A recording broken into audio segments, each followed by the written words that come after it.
আল্লাহ তাআলা বলেন, ও ইব্রাহিম, তুমি হাজেরা এবং ইসমাইলকে তুমি বনবাসে দিয়ে আসো। কোথায় দিয়ে আসবি? মক্কার এক দূর প্রান্তে, যেথায় কোনো মানুষ নাই, কিছু নাই।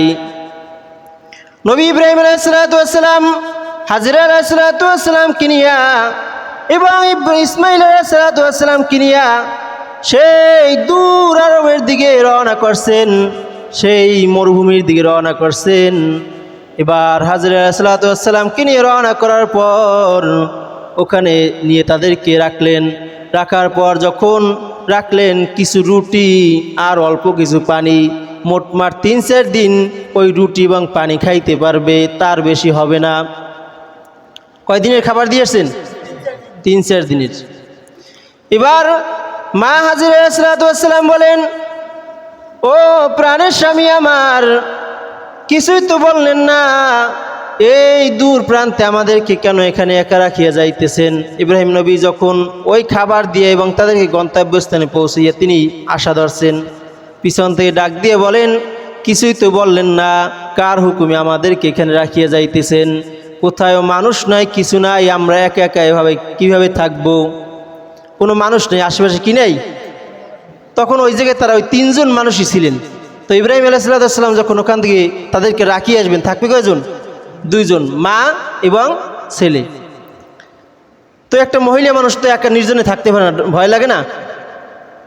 তিনি বলতেছেন, প্রাণের স্বামী আমার, কার হুকুমে আপনি এখানে আমাদেরকে রেখে যাইতেছেন? বলতেছেন, মানে তার ভিতরে একটা কষ্ট যে 80 বছরের মাথায় সন্তান পাইলাম, কিন্তু আল্লাহ তাআলার হুকুম তো অবশ্যই আমার পালন করতে হবে, আমার এখানে তাদেরকে একাকিত্বভাবে রাখিয়ে যাইতে হবে। মানে মনের ভিতরে একটা ব্যথা জমে গেছে। সেই কারণে তিনি আর জবান দিয়ে বলেও নাই যে আমি মালিকের রীতি রাখিয়ে গেলাম, ইশারায় বলছে, হাত উঠেই বলছে, কি ইশারায় বলছে। মা হাজেরা আলাইহিস সালাম তিনি বুঝিয়ে ফেলাইছেন যে এটা নবী ইব্রাহিম আলাইহিস সালামের আল্লাহ তাআলার হুকুম করেছেন বিদায় আমাদেরকে এখানে রাখিয়ে যাইতেছেন। এবার 3-4 দিন যাওয়ার পর ইব্রাহিম আলাইহিস সালামকে তখন বলছিলেন যে আপনি আমাদেরকে এখানে রাখিয়ে গেছেন, কিন্তু একটু মাঝে মধ্যে আসি, একটু আমাদের খোঁজ খবর নিয়েন, একটু দেখাশোনা করিয়েন এবং আমাদের জন্য একটু দোয়া করিয়েন। কি করিয়েন? দোয়া করিয়েন। ইব্রাহিম আলাইহিস সালাম পাহাড় থেকে নামিয়া তারপর আল্লাহ তাআলার দরবারে দোয়া করতেছেন, রব্বে কারীম আল্লাহ, আমি আপনার কুদরতি হাতে সুপর্দ করে গেলাম আমার কলিজার টুকরা সন্তান এবং আমার স্ত্রীকে। ও আল্লাহ, তাদের রিজিকের ব্যবস্থা আপনি করিয়ে দিয়েন। সবাই বলি সুবহানাল্লাহ।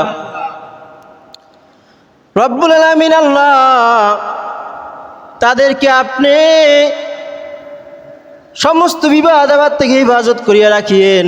এই রকম আল্লাহ তাআলার দরবারে দোয়া করিয়া তারপর ইব্রাহিম আলাইহিস সালাম ওখান থেকে চলিয়ে গেলেন।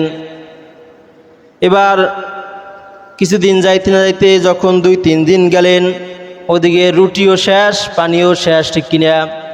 কারণ যেই রুটি দিয়েছিল 3-4 দিনের বেশি যাবে না। এবার ইব্রাহিম আলাইহিস সালাম তার স্ত্রী মা হাজেরা আলাইহিস সালাম দিশেহারা হয়ে গেছে, খাদ্য নাই, পানি নাই, কি করবে তার সন্তানকে নিয়ে? ছোট্ট সন্তান এখন পর্যন্ত দুধ ছাড়ান দেয় না, সেই রকম সন্তান। তো সন্তানকে যদি দুধ খাওয়ানো লাগে তাহলে তো মায়ের আগে খাদ্য খাওয়া দরকার, ঠিক কিনা? এখন মাও খাইতে পারে না, সন্তানও খাইতে পারে না। ইসমাইল আলাইহিস সালাম কান্নাকাটি করতেছেন, মায়ের বুকে একটা ব্যথা জমে গেছে, আমি আমার সন্তানকে, মায়া জমে গেছে, সন্তান কান্নাকাটি করে, কি দিব খাদ্য? একটু পানি পাইলেও হয়। চারপাশে খুঁজতেছেন, কোনো পানি নাই। এবার মা হাজেরা আলাইহিস সালাম একবার সাফা পাহাড়ের উপরে উঠে কিসের কারণে দেখতেছে একটু পানি দেখা যায়। যখন পাহাড়ে উঠেছেন দেখতেছে কিছু বালি রৌদ্রের কারণে একটু ঝকমক করে পানির মতো দেখা যায়। দেখে ওখানে পানি নাই। আবার মারওয়া পাহাড়ে আবার দৌড় দিয়ে উঠে গেলেন, দেখেন ওখানেও পানি নাই। এইভাবে 7 বার ওঠা নামা করছেন। আল্লাহ তাআলা ফেরেশতাকে সাক্ষী রাখিয়া বলেন, ফেরেশতা দেখিয়া রাখ, এই হাজেরা আমার মোহাব্বতে, সন্তানের মোহাব্বতে কিরকম দৌড়াদৌড়ি করতেছে। আমি মাওলা খুব দৌড়টা পছন্দ করিয়া ফেলাইছি। জোরে বলি সুবহানাল্লাহ। আল্লাহ তাআলা হুকুম করলেন, দুনিয়ার বুকে যত হাজী সাহেব হজ করতে আসবেন, এই 7টা দৌড় তাদের দেওয়া লাগবে, না হয় হজ হবে না। সবাই বলি সুবহানাল্লাহ। কেমন পছন্দ করছে আল্লাহ তাআলা তার দৌড়টাকে। কি করছেন, এক পাহাড় থেকে আর এক পাহাড়ে দৌড়ে গেছে, যে দেখি একটু পানি পাই নাকি। শেষ পর্যন্ত মা হাজরা আলাইহিস সালাতু ওয়াস সালাম পানি না পাইয়া তার সন্তানের মুখে তার জিহ্বাটাকে ঢুকাইয়া দিয়েছে, যে জিহ্বা থেকে একটু তিনি পানি পায় কিনা। কিন্তু জিহ্বাটাও শুকাইয়া গেছে। মা হাজরা আলাইহিস সালাতু ওয়াস সালাম তার জিহ্বা থেকে একটু পানি আসে নাই। এবার তিনি সন্তানকে জড়াইয়া ধরিয়া কান্নাকাটি করতেছেন, মালিক, এই মরুভূমির ভিতরে কেউ নাই, কার কাছে যাব, একটু খাদ্য পাবো, একটু পানি পাবো, কিছুই নাই। মাবুদ, আপনি একটু দয়া করেন। এইভাবে কান্নাকাটি করতেছেন। ওদিকে ইসমাইল আলাইহিস সালাতু ওয়াস সালাম কাঁদে, মা হাজরা আলাইহিস সালাতু ওয়াস সালামও কাঁদে। দুইজনেই কান্নাকাটি করতেছেন। আমার আল্লাহ তাআলা তিনি তাদের উপরে খুশি হয়ে গেলেন। এবার ইসমাইল আলাইহিস সালাতু ওয়াস সালাম যখন কান্নাকাটি করতেছিলেন, তাহার পাও, সন্তানরা দেখবেন কান্নাকাটি করলে ছোট বাচ্চারা পাও দিয়ে বাড়ি মারে, ঠিক কিনা, নিচে মাটির উপরে বাড়ি মারে। তেমনি ইসমাইল আলাইহিস সালাতু ওয়াস সালাম তিনি ভাবিল মাটির উপরে ঠাস ঠাস করিয়া বাড়ি মারতেছেন পা দিয়া। এক বর্ণনায় আসছেন, জিবরিল আলাইহিস সালাতু ওয়াস সালাম তার পাখা দিয়া বাড়ি দিয়েছেন, এবং সঙ্গে সঙ্গে তার ওই যে ইসমাইল আলাইহিস সালাতু ওয়াস সালাম তিনিও পাও দিয়ে বাড়ি মারছেন। বাড়ি দেওয়ার সঙ্গে পানি বের হয়েছে। আবার আর এক বর্ণনায় আসছেন, শুধু ইসমাইল আলাইহিস সালাতু ওয়াস সালাম পায়ের আঘাতে ওখান থেকে পানি বের হয়ে গেছে। সবাই বলি সুবহানাল্লাহ।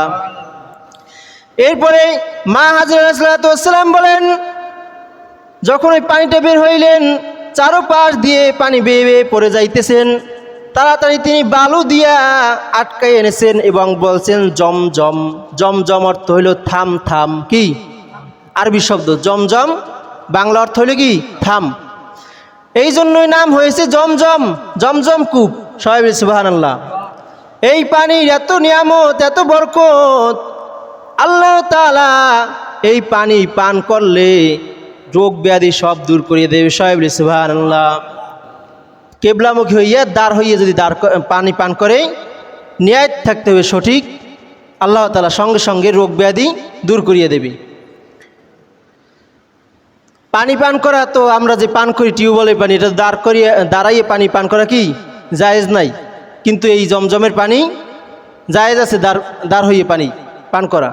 সাহাবা একরামও পান করতেন, নবীও পান করছেন, এবং কিয়ামত পর্যন্ত এই পানি ওখান থেকেই লক্ষ লক্ষ হাজিরা নিতেছেন। এখন পর্যন্ত পানি কমেও নাই, বাড়েও নাই, যেই রকম পানি সেই রকম আছে। তো আল্লাহ তাআলা এটা একটা কুদরত। সবাই বলি সুবহানাল্লাহ। এরপর মা হাজরা আলাইহিস সালাতু ওয়াস সালাম ওখানে বসবাস করতেছেন।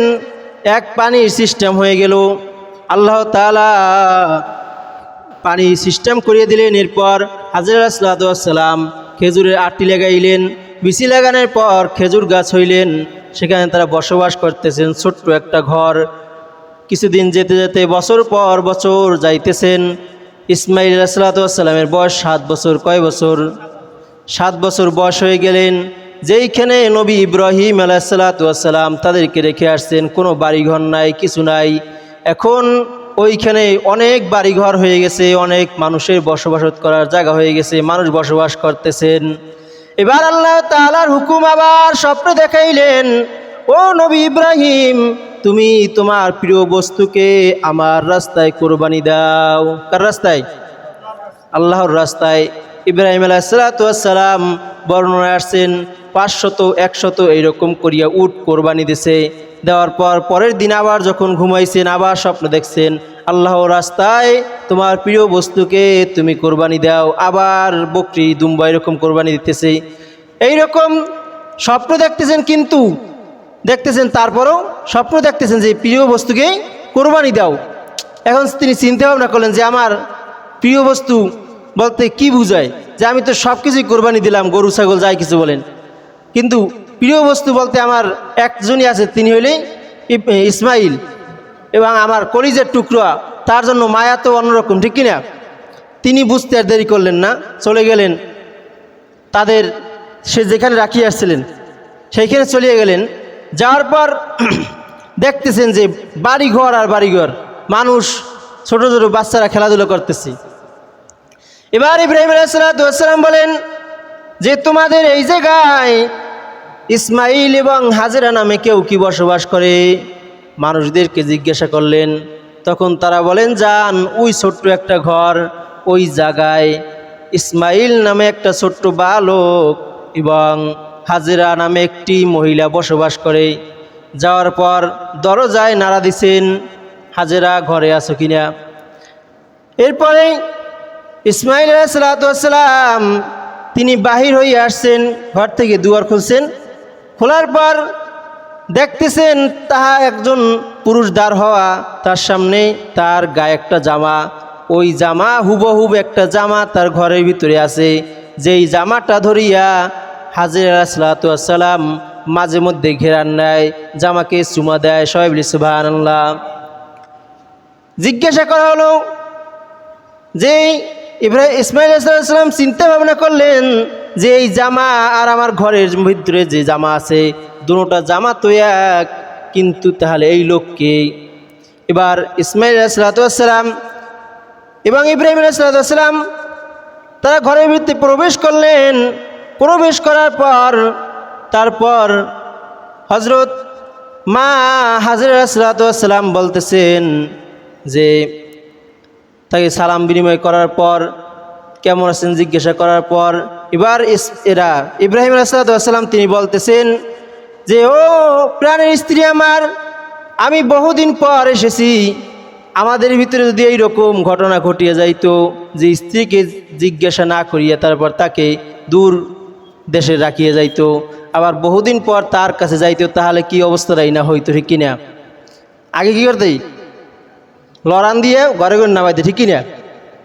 এরপর যদি বলতে যে মালিকের দাওয়াতে লইয়ে যায় সন্তানকে, সন্তান দিত জীবনেও দিত না। কিন্তু তাদের মনোমালিন্যতা কেমন দেখেন আপনি, মনটা কেমন উদারতার মন।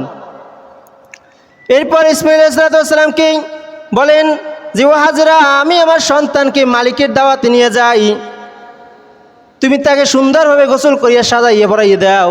ইসমাইল আলাইহিস সালামকে নিয়ে গেলেন। এবার নিয়ে যাওয়ার পর মিনার বাজারের দিকে নিয়ে যাইতেছেন, পিছনে শয়তান দেখতেছেন না এখানে আল্লাহর হুকুম আবার পালন করিয়া ফেলাইবে, একটু কুমন্ত্রণা দেওয়ার দরকার। এবার মা হাজেরা আলাইহিস সালামকে আসিয়ে বলেন যে হাজেরা, তোমার সন্তানকে তোমার স্বামী কুরবানি দেওয়ার জন্য নিয়ে যাইতেছে।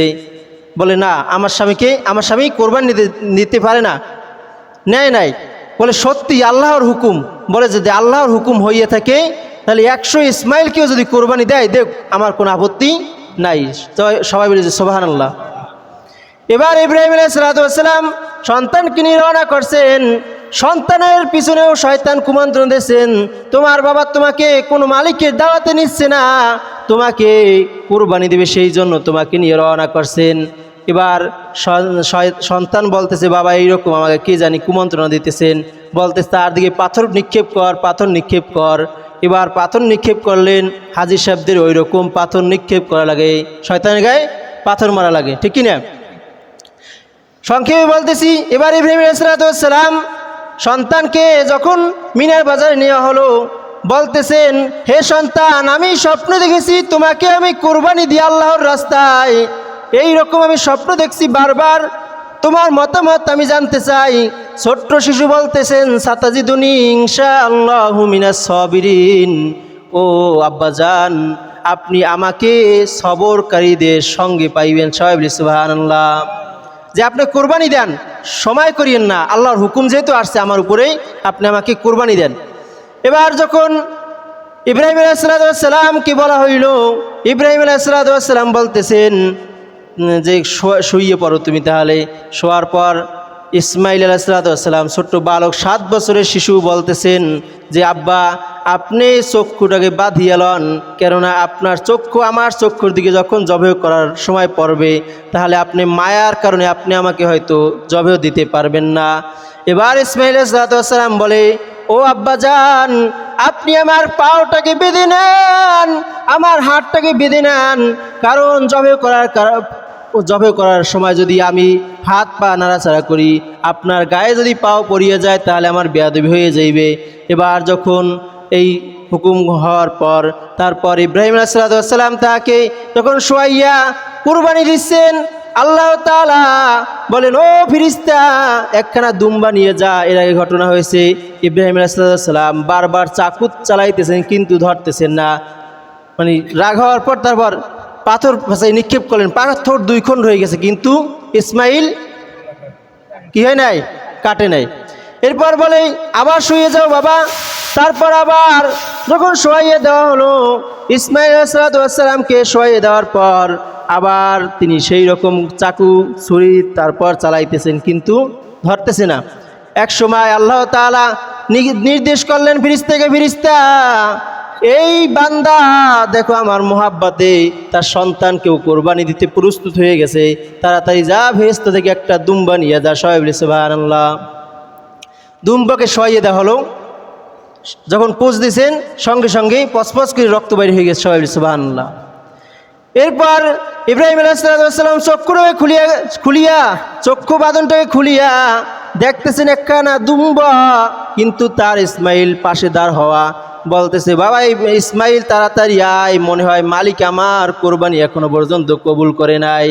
আল্লাহ তাআলা ডাক দিয়া বলেন, ও ইব্রাহিম আর লাগবে না, লাগবে না, তুমি পরীক্ষায় উত্তীর্ণ হয়েছো, সফল হয়েছো, তাড়াতাড়ি যাও, তোমার প্রাণের স্ত্রী তার সন্তানের জন্য কান্নাকারি করতেছেন, তাকে নিয়ে যাও, এই গোস্ত নিয়ে যাও, মালিকের কাছে দাওয়াত খাইতে এসেছিলা, বলবা যে মালিককে আমাকে এই গোস্ত দিয়েছে, এটা নিয়ে তোমরা খাও দাও। সবাই বলি সুবহানাল্লাহ।